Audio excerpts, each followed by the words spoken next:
All right, so look, this was a very big day concerning Roger Stone. His home in Florida wasn't the only one the FBI searched this morning. Agents also showed up at the Manhattan duplex that he shares with my next guest, Kristen Davis, once testified before Mueller's grand jury. Welcome back to Primetime. Thank you. I know this is not what you want to be doing right now, but you want to support your friend. How concerned are you? I mean, I'm concerned. They've obviously indicted him already, and he's been arrested. I'm also concerned because I watch CNN all day long, and everyone had an opinion, but nobody really knows Roger personally, and most of their opinions are based on their own agenda. So I think we should put some things in context. Like?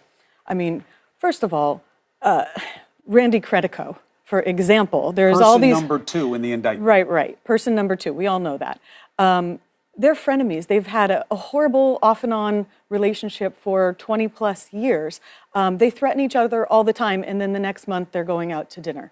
So a lot of these things are taken out of context. Randy Credico has personally threatened Stone on many occasions. They got into a fist fight in 2010 at one of my campaign events, instigated by Credico.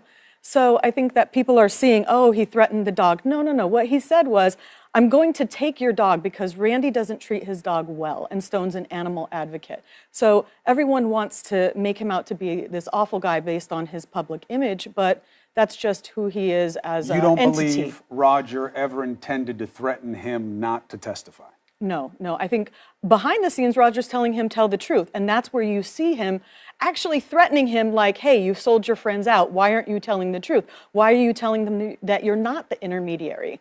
I mean, quite frankly, I'm the one that, to my knowledge, that testified for the special counsel that Randy Credico was the intermediary, and then 2 weeks later, he was subpoenaed. So I've known this since 2016, since before it was even an issue. Why do you think Roger went before the congressional committee in the first place? He could have pled the fifth. I think he felt like it was his duty. He felt like it was his duty. He's been destroyed in the press. He's been under constant surveillance, or at least he believes to be.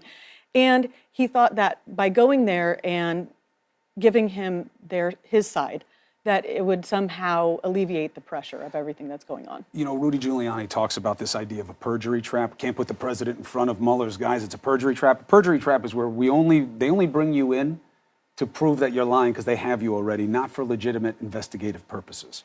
Now, I'm not saying that's what this was, but Roger had to know when he was sitting there that they were asking him such specific questions 2 and 3 times. Did you ever talk to this person? You sure you never talked to this person? You never talked to this person? And there was enough information in the questions that he had to know they had his communications. I don't get where his head was on that, do you? Well, Roger Stone gets roughly 1,000 emails a day. So you really think he might not recall? I really think, as someone who's testified in front of the special counsel, I don't recall half of what they asked me. And it's a stressful setting. You don't have any attorney present. Your adrenaline's flowing, and you just sort of zone out. So you remember 50%. So could I remember everything they asked me? No. I personally wouldn't answer a question conclusively, yes or no, because that's not safe. You were part of this. Not only did you speak to Mueller, but you got the FBI calling you early this morning. Also, a little bit of irony, it was an FBI guy that you'd been in contact with in the past about a case that you were part of. What was that about? You know, the way it was presented to me, they called me at about 6:15 and they said, hey, we're at your door. Please get ready and make yourself presentable, and we have a search warrant to execute. And it was the officer that arrested me in 2013. And he said, I've been sent. I don't know anything about this, but I've been sent because you know I treated you kindly in the past and you have a young child.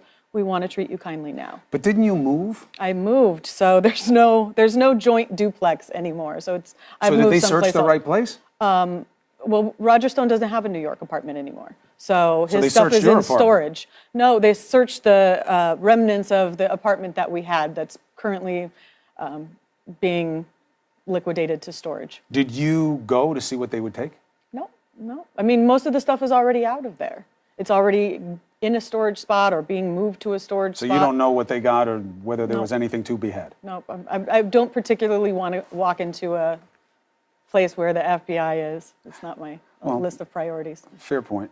So here are the big questions. The 2 big questions I want your head on. First one will be easier for you.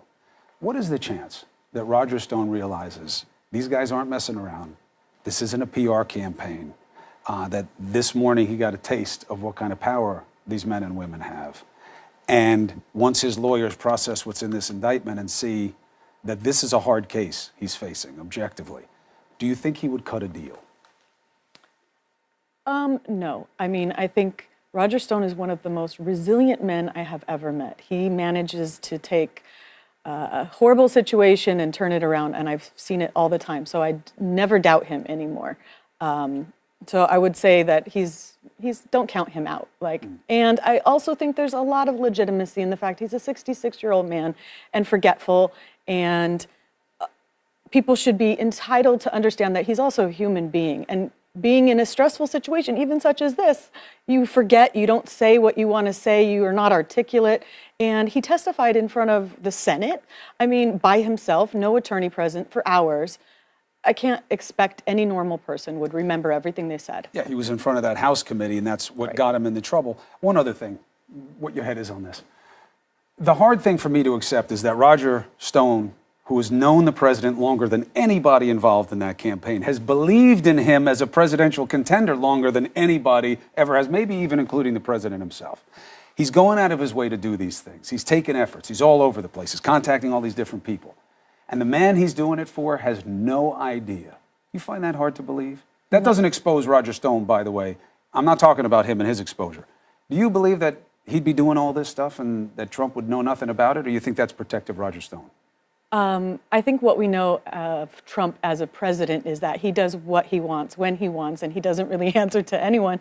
So I think that's probably how he also ran his campaign, is that, like Roger said, when Trump calls, he talks, and you listen, and maybe provide a little bit of advice. And that's how he is as a human being.